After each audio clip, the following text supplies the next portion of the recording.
Atenção, amigos, a agência Reuters noticiou agora há pouco mais um ataque americano no Iraque. Como vocês estão vendo aqui, estamos no site da Reuters com o seguinte título: Ataque aéreo dos Estados Unidos atinge milícias iraquianas ao norte de Bagdá, diz TV estatal. Quando se fala de milícias iraquianas, são milícias pró-Irã, financiadas pelo Irã, mantidas pelo Irã, com iranianos, evidentemente, inseridos no contexto das milícias iraquianas. Bem, a matéria diz o seguinte: um ataque aéreo dos Estados Unidos atingiu uma milícia iraquiana na sexta-feira, agora há poucas horas atrás, na estrada Taji, ao norte de Bagdá, informou a TV estatal. Não mencionou a milícia nem forneceu mais detalhes, segundo a Reuters. Ataques aéreos contra as forças de mobilização popular do Iraque, agrupamento de milícias xiitas apoiadas pelo Irã, perto do acampamento de Tajina, ao norte de Bagdá, mataram 6 pessoas e feriram gravemente 3, disse uma fonte do exército iraquiano a Reuters nesta sexta-feira. Bem, a Reuters, essa matéria foi divulgada há poucos minutos, não dá maiores esclarecimentos. Já a russa RT News diz que a Reuters informa o que nós não encontramos na Reuters. A matéria da RT está aqui com o título: reportaram um novo ataque aéreo a um comboio de uma milícia iraquiana em que viajava um proeminente líder próximo a Bagdá, um proeminente líder religioso. Um comboio das forças de mobilização popular, uma milícia iraquiana, uma milícia pró-Irã do Iraque, foi bombardeada a 1h02 hora local, próximo do acampamento de Taji, a 30 quilômetros ao norte de Bagdá, como informou a Reuters, com referência às suas fontes no exército iraquiano. A agência indica que 6 pessoas morreram e 3 ficaram gravemente feridas no ataque. 2 dos 3 veículos que formavam o comboio ficaram destruídos e queimados, a consequência do impacto dos projéteis. Por sua parte, os meios locais reportaram que o número de falecidos é de 7 e indicam que entre eles há também um proeminente líder religioso e seu irmão. O canal iraquiano Al-Asaib confirma a informação e identifica uma das vítimas mortais como Hamid al-Jazairi. Aqui está no RT News a foto de uma das vítimas e aqui as imagens que já foram para o Twitter deste ataque recente americano a outra milícia pró-iraniana. Bem, isso evidentemente dá um claro sinal de que a ação dos Estados Unidos, que começou com a morte de Soleimani, não parará, não ficará por aí. É importante que se diga que os Estados Unidos está muito bem municiado de informações das forças de inteligência de Israel. Aliás, é bom lembrar que no final do ano passado, Israel fez vários ataques em 2 incursões aéreas ao Iraque. Ataques a essas milícias, porque na época o serviço secreto tinha informação de que havia rastros ou conteúdo de plutônio num dos depósitos dessas milícias financiadas pelo Irã no Iraque. Eram depósitos de armas com resquícios ou indícios de que havia também plutônio. Pois é, o plutônio aí já deixa um pouco mais alerta o serviço secreto. Israel, portanto, fez 2 incursões noturnas, passando pela Arábia Saudita, evidentemente com permissão da Arábia Saudita para usar o seu espaço aéreo, chegou no Iraque. É evidente que as forças americanas lá, as bases americanas, sabiam desses voos, fez alguns bombardeios e retornou para o Irã. Retornou para Israel. Logo em seguida a esses ataques, o governo iraquiano protestou fortemente na ONU e contra os Estados Unidos, acusando os Estados Unidos de ter feito vista grossa às ações de Israel. Acusou Israel de invasão do seu espaço aéreo e a coisa esquentou um pouco na questão diplomática entre Israel e Estados Unidos, naquele momento, no fim do ano passado.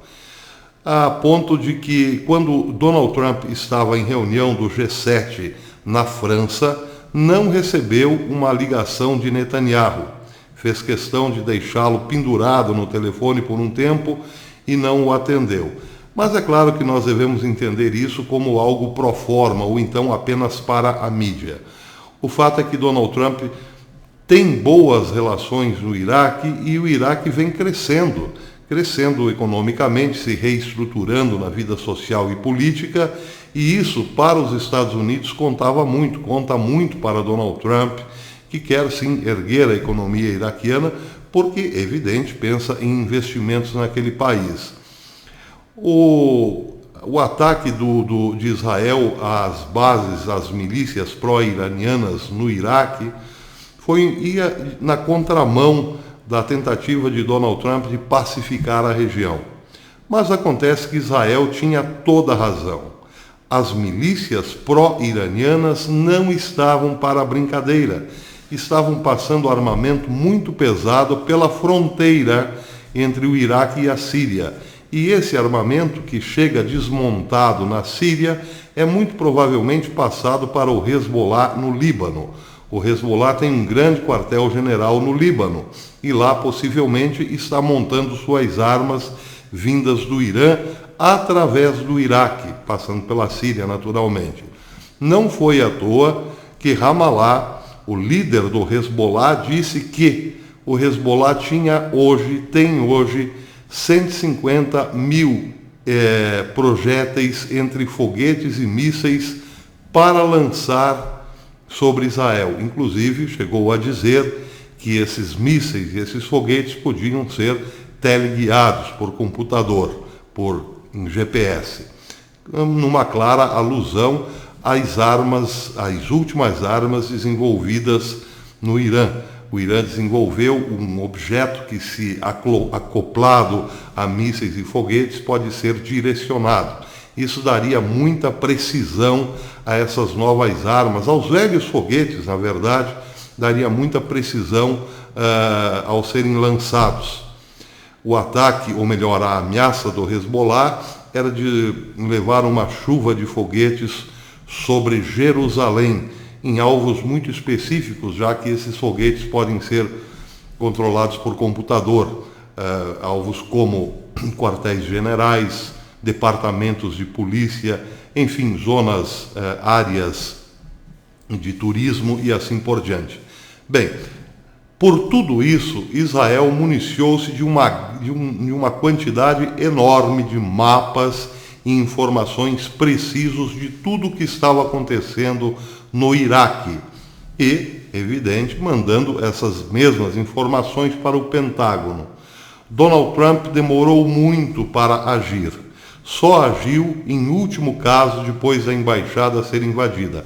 Não é uma crítica ao presidente Trump, porque, afinal, ele precisa de mais 4 anos para limpar o pântano. Isso é prioridade. Também, por conta disso, não desejava nenhum grande problema na geopolítica. Mas os fatos vão atropelando os interesses do presidente. E hoje, sabe-se, há uma forte pressão dentro do Partido Republicano de que Donald Trump faça o que tem que fazer, numa ação dura e efetiva contra a grande ameaça que representa hoje o Irã. Não só para os Estados Unidos, não só para Israel, mas para a Europa também. Ou seja, o Irã pode sim convulsionar o mundo. Por outro lado, o Partido Democrata está usando tudo isso para tentar arranhar a imagem do presidente Trump, como se Trump fosse o agressivo, como se Trump tivesse tomado uma decisão deslocada que colocaria o mundo em risco. Os Estados Unidos, sinceramente, não teriam outra reação senão essa. Mas agora, por essas novas incursões americanas pelo Iraque, temos a certeza de que a ação promovida pelos Estados Unidos ontem não ficará por aí. Já que mexeu no vespeiro, agora é preciso dar conta das vespas, porque novos ataques, principalmente terroristas, estão sendo planejados nesse momento.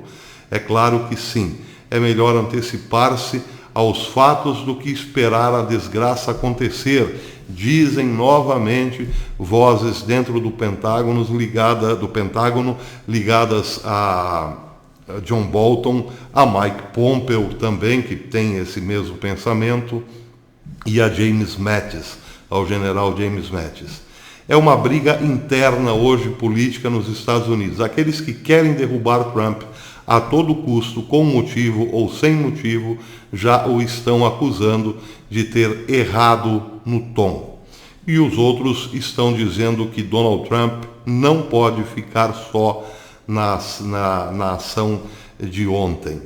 Vamos esperar para ver os desdobramentos. Nicolás Maduro por aqui, como um bom representante da esquerda, muito amigo de ditadores e terroristas pelo mundo, já mandou as suas condolências para o povo iraniano e também iraquiano, e disse que os Estados Unidos agiram como terroristas. E o que esperar de Nicolás Maduro? Ele é só um fantoche de Vladimir Putin.